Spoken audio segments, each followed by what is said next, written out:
जी हाँ, पूरे 27 साल बाद महाराष्ट्र की राजनीति एक ऐसे मोड़ पर खड़ी दिखाई दे रही है जहां इतिहास खुद को दोहराता हुआ नजर आ सकता है। जिस नेता ने कभी कांग्रेस छोड़कर अपनी अलग पहचान बनाई, जिसने राष्ट्रवादी कांग्रेस पार्टी यानी एनसीपी की नींव रखी, वही शरद पवार अब एक बार फिर कांग्रेस के साथ आने की तैयारी में।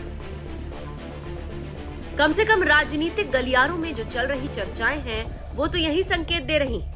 अगर ये खबर सच साबित होती है तो ये सिर्फ दो पार्टियों का विलय नहीं होगा, बल्कि महाराष्ट्र की राजनीति का पूरा समीकरण बदल सकता है। सवाल यह है कि आखिर ऐसा क्या बदल गया कि 1999 में कांग्रेस से अलग हुए शरद पवार की पार्टी आज फिर उसी कांग्रेस के साथ विलय पर विचार कर रही है।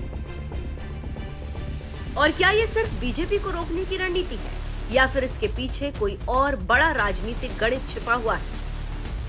खबरों की माने तो शरद पवार की अगुवाई वाली राष्ट्रवादी कांग्रेस पार्टी और कांग्रेस के बीच लगातार बातचीत चल रही है।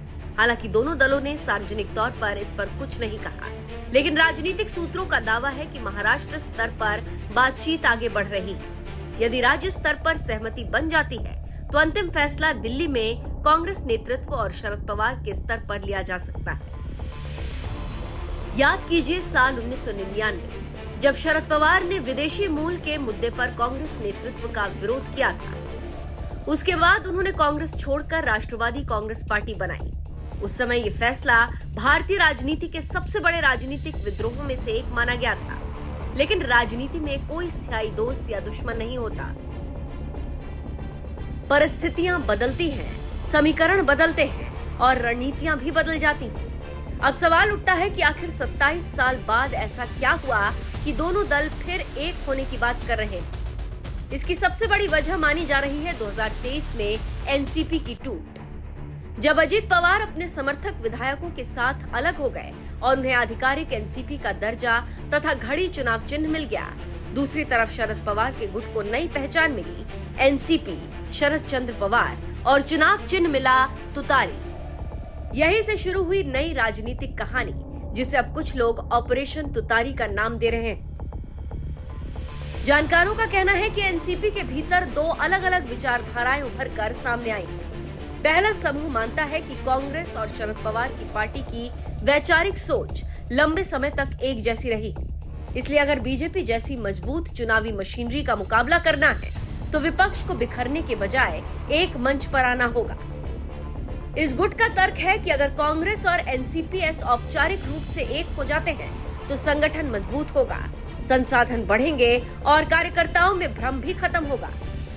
अलग अलग चुनाव चिन्ह, अलग अलग संगठन और अलग अलग रणनीति की बजाय एक संयुक्त नेतृत्व विपक्ष को ज्यादा ताकत दे सकता है। दूसरा गुट साफ मानता है कि शरद पवार की सबसे बड़ी ताकत उनकी स्वतंत्र राजनीतिक पहचान रही।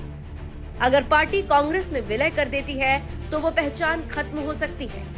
उनका तर्क है कि क्षेत्रीय दल होने के कारण एनसीपीएस कई बार राजनीतिक परिस्थितियों के अनुसार अपने फैसले लेने में स्वतंत्र रहती है।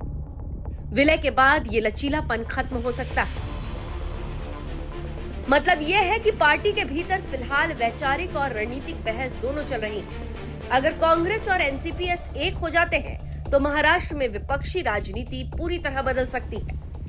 विधानसभा चुनाव हो या स्थानीय निकायों के चुनाव, दोनों दलों के वोट बैंक के एक साथ आने से मुकाबला काफी दिलचस्प हो सकता है। दूसरी तरफ महायुति यानी बीजेपी, शिवसेना, एकनाथ शिंदे और अजीत पवार की एनसीपी भी इस घटनाक्रम पर नजर बनाए हुए होगी, क्योंकि विपक्ष अगर एकजुट होता है तो चुनावी मुकाबला पहले से ज्यादा कठिन हो सकता है। और यदि विलय होता है तो कांग्रेस के भीतर भी कई नेताओं के सामने नई चुनौतियां खड़ी हो सकती हैं। टिकट बंटवारा, संगठन में पदों का बंटवारा, नेतृत्व की भूमिका और स्थानीय स्तर पर कार्यकर्ताओं के बीच तालमेल, ये सभी ऐसे सवाल हैं जिनका जवाब आसान नहीं होगा। अब बड़ा सवाल यह है कि शरद पवार अपने जीवन के अंतिम पड़ाव पर क्या कर रहे हैं। क्या ये भी कोई मास्टर स्ट्रोक है या कोई चाल, ये देखना दिलचस्प होगा।